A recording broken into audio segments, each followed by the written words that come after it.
암기법 세 가지를 얘기를 했어요. 기계식 암기, 도식적 암기, 논리적 암기. 부모님들이 이걸 꼭 알아야 되냐 하면 뭐 몰라도 상관은 없는데, 이런 것들을 알고 있으면 자녀가 공부하고 있는 방향이 잘 가고 있는지, 우리 애가 시기에 맞게 적당한 공부를 하고 있는지, 꼭 필요한 것들을 놓치고 있지는 않은지를 좀 볼 수 있겠죠. 좀 내용이 어려울 수 있는데 차근차근 잘 한번 들어보시길 바랄게요. 뭉쌤의 어쩌다 부모. 자, 오늘은 지난 강의에 이어서 학습의 2의 두 번째 시간인데, 제가 지난 시간에 그 암기법에 대한 이야기를 했었어요. 그래서 기계적 암기, 도식적 암기, 논리적 암기 이렇게 세 가지를 얘기했는데, 그 세 가지 암기법이 실제로 초, 중, 고등학교 학생들에게 어떻게 적용할 수 있는지에 대한 얘기를 한번 해볼게요. 첫 번째는 초등학교 때. 초등학교 때는 사실 기계적 암기가 아주 강력한 힘을 발휘하는 시기이고, 논리적 암기가 고학년 올라가면서 조금씩 되고, 도식적 암기는 사실 거의 못하는 시기이기도 합니다. 그래서 초등학교 시절의 학습의 핵심은 기계적 암기를 더 많이 시켜야 돼요. 그러니까 단순 반복을 해야 되는 거죠. 우리나라 교육이 좀 반대로 돼가지고 초등학교 때 오히려 이해를 중심으로 한 학습을 강조하고, 고등 이후에 반복 학습을 많이 시키는데 오히려 반대예요. 초등학교 때는 그냥 단순 반복으로 받아들이는 기계적 암기를 오히려 잘하고, 그게 더 즐겁게 느껴지거든요. 그래서 기계적 암기를 많이 시켜야 돼요. 그 중에 첫 번째로 뭐든지 많이 보게 해야 됩니다. 초등학교 때는 일단 다양한 정보를 많이 접하는 게 좋습니다. 그래서 책을 많이 읽는 게 아주 중요해요. 가끔 보면은 초등학교 고학년에서 중학교 초반에 사춘기가 오면 대부분 다 공부를 잘 안 하는 슬럼프가 와요. 근데 그랬던 아이들 중에 중고등학교 이후에 순식간에 따라잡는 아이들이 있거든요. 그런 아이들의 공통적 특징은 초등학교 때 책을 많이 읽었던 거예요. 논리를 중심으로 하는 논리적 암기법이나 도식을 만들어내는 암기법들도 다 뭐가 재료가 있어야 할 수 있는 거거든요. 그 재료에 해당하는 것들은 다 초등학교 때 배우는 기계적 암기를 통해서 외워지는 것들이 많습니다. 그래서 초등학교 때는 뭐든지 보게 하세요. 책을 계속 보게 하시고, 만화책도 그런 의미에서 나쁘지 않아요. 아주 뭐 이상한 내용 아니라면 만화책도 괜찮고, 그래서 뭐 그리스 로마 신화 같은 것도 좋고, 그 다음 Y 이런 책들도 되게 좋죠. 인물들에 대해서 많이 나오고 과학적 지식 담긴 그런 만화책, 학습에 관련된 만화책 뭐든 괜찮습니다. 그래서 학습을 하는 재료가 많은 겁니다. 도식적 암기나 논리적 암기 다 기본적인 재료가 있어야 가능하거든요. 근데 초등학교 때 기계적으로 외웠던 그 많은 내용들이 중고등학교 이후에 공부할 재료가 돼서 순식간에 따라잡을 수 있는 힘이 돼요. 그러니까 초등학교 때는 일단 뭐든지 보게 하십시오. 근데 초등학교 때 또 재밌는 게, 아이들이 이해력이 좋다라고 느껴지는 부분이 있는데 뭐든지 빨리빨리 받아들이고 금방 흡수를 해버려요. 그러면 이해력이 좋아서 애들이 금방 지루해한다 이렇게 생각할 수 있는데, 사실 이해력이 좋은 게 아니고 이해를 안 해서 빠른 거예요. 깊이 이해하려고 하지 않고 기계적 암기로 그냥 받아들이는 거거든요. 그렇게 받아들이고 나면 단순 반복하는 게 좀 지겨워지죠. 그래서 안 하려고 해요, 애들이. 그래서 초등학교 시절에는 항상 새로운 거리들을 많이 몰아주는 게 좋습니다. 그래서 책도 한 권, 두 권 이런 거보다 시리즈로 된 막 30권, 40권짜리 책 이런 것들을 갖다 주는 게 더 도움이 돼요. 그래서 전집이 그런 의미에서 초등학교 때 되게 힘이 있죠. 많이 보게 하는 게 좋습니다. TV나 유튜브가 도움이 안 되는 이유가 여기에 있는데, TV나 유튜브에 있는 내용들은 사실 외울 만한 정보가 거의 없어요. 그리고 유튜브에 있는 건 더 위험한 게 잘못된 정보들도 상당히 많거든요. 그래서 부모님이 어느 정도 검증을 한 채널이 아니면은 아이들이 유튜브를 많이 보는 게 도움이 하나도 안 됩니다. 거기는 재미만 있지 정보는 없거든요. 그래서 초등학교 때는 책을 많이 보게 해라. 그 책이 뭐가 됐든 좋습니다. 과학적 지식이 됐다, 뭐 경제학적 지식 뭐 이런 거 다 떠나서 그냥 전래동화라도 많이 보게 하는 게 무조건 도움이 됩니다. 그리고 초등학생들의 수학 공부에 대해서 얘기를 해볼게요. 초등학생들이 수학을 못하는 건 당연한 겁니다. 왜냐면 수학이라는 학문 자체가 논리를 기반으로 한 학습이기 때문에, 앞에서도 얘기했는데 논리력이 향상되는 거는 중고등학교 이후가 많아요. 초등학교 때는 그냥 단순 반복 암기가 더 힘이 있는데, 수학은 아무래도 그런 학문은 아니죠. 그러다 보니까 초등학생들이 수학을 못하는 건 당연한 거예요. 자기 아들이 수학을 좀 잘하는 것처럼 보여도 속으시면 안 돼요. 실제 수학이 힘을 내는 시기는 중고등학교 이후이기 때문에, 이해력과 논리력을 바탕으로 하는 수학이, 진짜 그런 수학이 필요한 중고등학교 이후에 잘하는 애들이 수학 잘하는 거지, 초등학교 때 수학 잘하는 건 결코 수학을 잘하는 게 아니에요. 초등학교 때 수학은 어떻게 시켜야 되냐?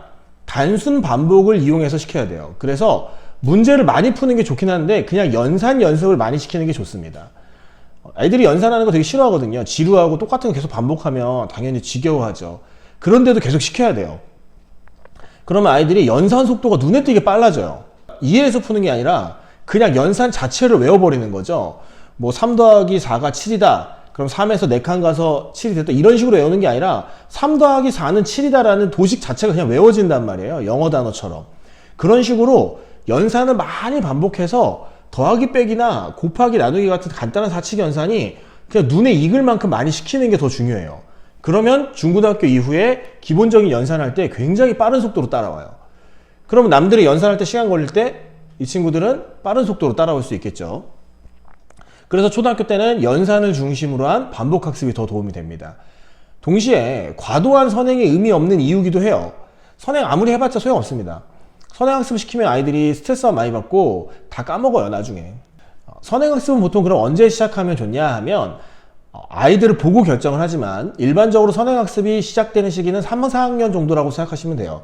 3학년 이전에, 즉 10살 이전의 아이들은 선행 과도하게 해봤자 거의 다 까먹습니다. 그래서 3, 4학년쯤에 선행을 시작하는데 그것도 막 엄청난 스피드로 나가는 게 아니라 아이가 할 수 있는 수준에서 나가면 돼요.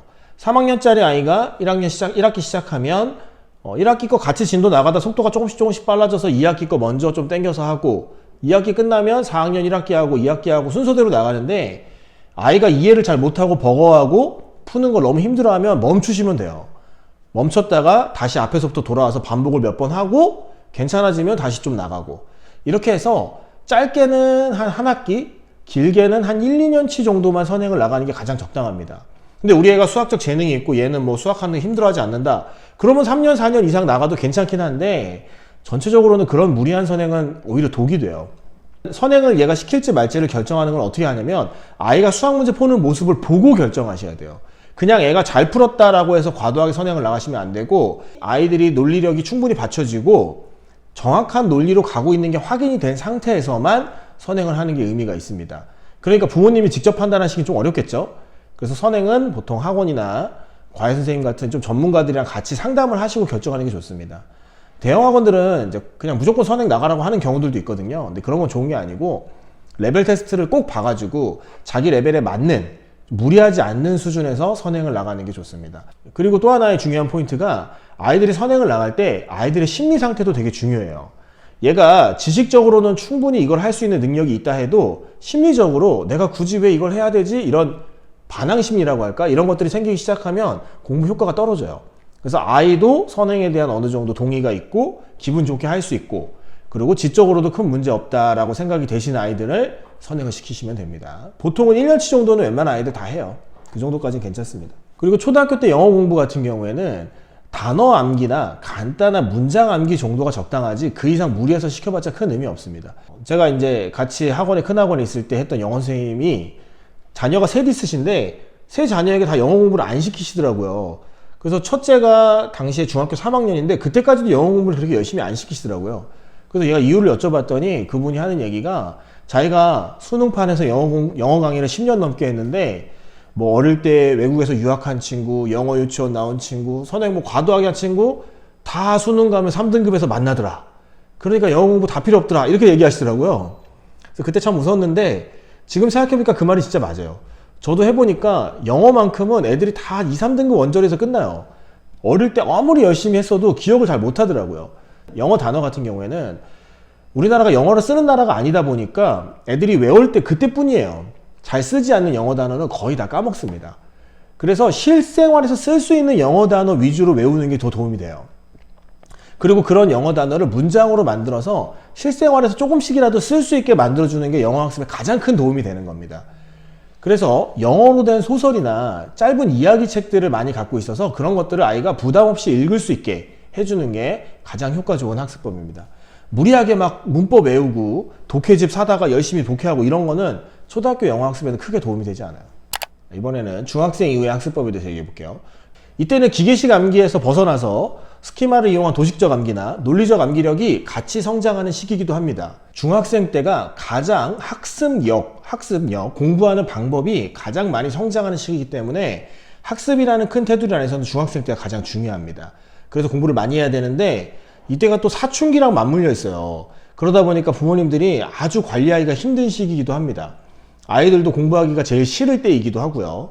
학교에서 시험도 잘 안 보는 시기거든요. 중1 때 시험을 아예 안 보고 중2 때는 학교장 재량으로 보기 때문에 안 보는 학교들도 종종 있는데 그러면 더 공부를 안 하겠죠. 하지만 중학교 때가 학습의 모든 것들을 결정한다고 해도 좋을 시기예요. 중학교 때 공부를 안 하면 공부하는 방법, 즉 학습법 자체를 배우지 못하고 그냥 넘어가는 경우들이 많습니다. 그래서 중학교 1, 2학년 때 좀 방치를 해서 놀게 되면 아이들이 고등학교 이후에 공부하는 방법 자체를 몰라서 아예 못하는 경우들이 많아요. 그리고 중학생이 학습 격차가 가장 크게 나타나는 시기이기도 합니다. 공부를 하는 아이들과 하지 않는 아이들이 명확하게 구별되는 시기이기도 하거든요. 이때는 아이들이 시험을 봤을 때 나오는 결과, 즉 시험 점수보다 공부를 하는 방법 자체를 배우는 게 가장 중요한 시기라서 부모님들도 점수보다는 공부법 자체에 좀 더 신경을 쓰셔서 얘기를 많이 해주셔야 돼요. 그러다 보니까 학원 선택이 너무너무 중요한 시기입니다. 가장 이상적인 거는 혼자 공부하는 거죠.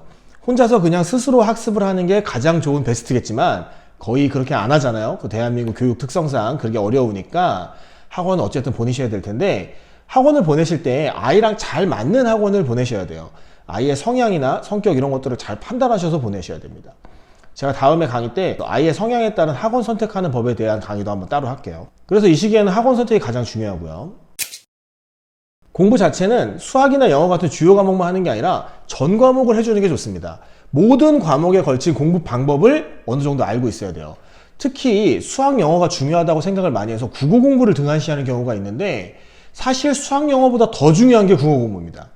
요즘 아이들 특징이 국어 문해력이라고 해서 문장을 이해하는 능력이 떨어지는 경우들이 많거든요. 어릴 때 책 안 읽어서 그런데 문해력이 부족하면 수학이나 영어도 당연히 못해요.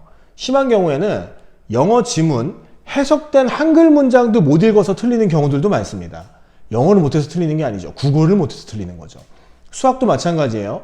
활용 문제 나오면 문장으로 되어 있는 줄글을 읽을 능력이 없기 때문에 수학 문제의 의도 자체를 파악 못해서 틀리는 경우들도 많아요.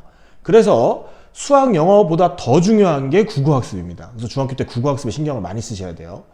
다른 과목들도 마찬가지입니다. 사회나 과목, 과학도 공부를 아예 안 해버릇하면 고등학교 이후 때도 안 해요. 조금씩이라도 공부를 해야 됩니다. 그래서 중학교 때는 가급적이면 전 과목에 걸친 공부를 하는 게 좋습니다. 그렇다고 전 과목 학원을 보내라는 뜻은 아닙니다. 전 과목에 대한 공부법을 좀 배우는 시간을 가지라는 뜻이에요. 그리고 좀 안타깝게도 공부가 가장 재미없어지는 시기이기도 합니다. 공부 말고 재밌는 게 많이 생기는 시기거든요. 가치관도 제일 많이 변하는 시기이기도 해요. 그래서 공부하고 전쟁을 해야 되는 시기이기도 합니다. 부모님 입장에서는 제일 힘든 시기일 텐데 좀 각오하셔야 돼요. 아이들하고 어느 정도 마찰도 각오하셔야 돼요. 아이들을 너무 예쁘게만은 키울 수 없습니다. 온실 속에서만 키울 수 없죠. 결국 사회로 나가야 돼요. 그래서 아이들의 잘못된 태도들하고 좀 맞서 싸우실 준비를 하셔야 됩니다. 부모님도 전쟁터에 임하는 마음으로 임하셔야 되는 시기가 이 중학생 때 시기입니다. 이 중학교 때 학습법이 어느 정도 완성이 되면 고등학교 이후는 좀 예의가 수월해지죠. 아이들이 고등학생 정도 되면 스스로 공부하겠다는 의지를 많이 갖게 되는 시기이기도 하거든요. 그래서 중학교 때 공부법만 완성되면 고등학교에 쉽게 가요. 근데 중학교 때 학습법이 완성이 안 되면 이제 고등학교 때 험난해지기 시작하는 거죠. 자, 고등학교 이후에는 어떤 게 중요하냐면 이때부터는 반복 학습이 되는 기계식 암기보다는 논리와 도식을 중심으로 하는 논리적 암기와 도식적 암기가 중요한 시기예요. 그러다 보니까 난이도라고 하는 게 아주 중요합니다. 너무 어려운 걸 푸는 것도 좋지 않고 너무 쉬운 걸 푸는 것도 좋지 않습니다.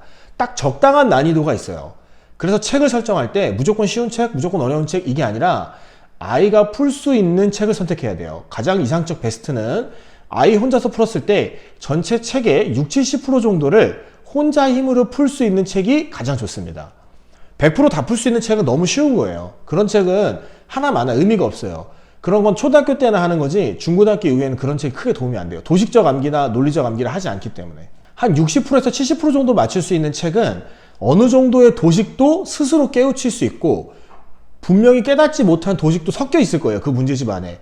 그래서 자기가 깨달은 도식과 찾지 못한 도식들을 연결해 가면서 공부를 하는 거죠.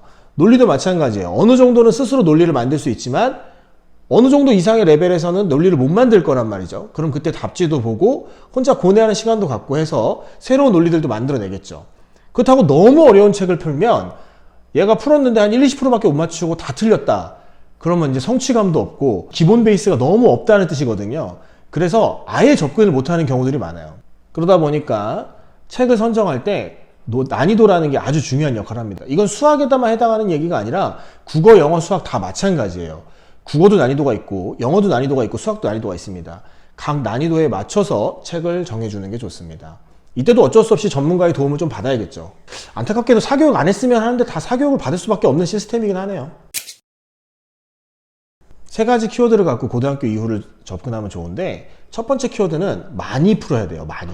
이건 기본이에요. 어떤 책이든지 많이 푸는 게 가장 좋습니다. 많이 풀어야 잘하는 거 당연한 거예요. 두 번째는 어려운데 적당히 어려운 걸 풀어야 됩니다. 너무 말도 안 되게 어려운 건 안 돼요. 항상 자기 기준에 조금 어려운데 라는 느낌이 드는 문제를 계속 풀어야 됩니다. 세 번째는 똑같은 걸 또 풀어야 돼요. 이걸 잘 안 하는데 결국 공부는 다 외워야 되는 거예요. 그래서 도식적 암기든 논리적 암기든 기계적 암기든 결국 암기라는 테두리 안에 있다는 걸 이해해야 돼요. 그렇기 때문에 한 번 풀고 외운다라고 생각하면 큰 착각입니다. 똑같은 문제를 2번, 3번, 많게는 10번, 20번도 풀 수 있어야 돼요. 반복해서 푸는 게 아주 중요한 습관입니다. 세 가지 많이 풀어야 돼요. 그러니까 기본적인 학습 시간이 길어야 된다는 뜻이죠. 두 번째, 어려운 걸 풀어야 돼요. 너무 어려운 거 말고 적당히 어려운 거. 세 번째, 반복해서 풀어야 돼요. 고등학교 때는 이 세 가지 키워드만 기억하면 공부 잘할 수 있어요. 제가 초, 중, 고를 조금 나눠서 설명했는데 기본적으로는 공부 시간이 많아야 잘하겠죠. 그래서 오늘 암기법 세 가지를 얘기를 했어요. 기계식 암기, 도식적 암기, 논리적 암기. 부모님들이 이걸 꼭 알아야 되냐 하면 몰라도 상관은 없는데, 이런 것들을 알고 있으면 자녀가 공부하고 있는 방향이 잘 가고 있는지, 우리 애가 시기에 맞게 적당한 공부를 하고 있는지, 꼭 필요한 것들을 놓치고 있지는 않은지를 좀 볼 수 있겠죠. 그래서 알려드리는 거니까 좀 내용이 어려울 수 있는데 차근차근 잘 한번 들어보시길 바랄게요. 감사합니다.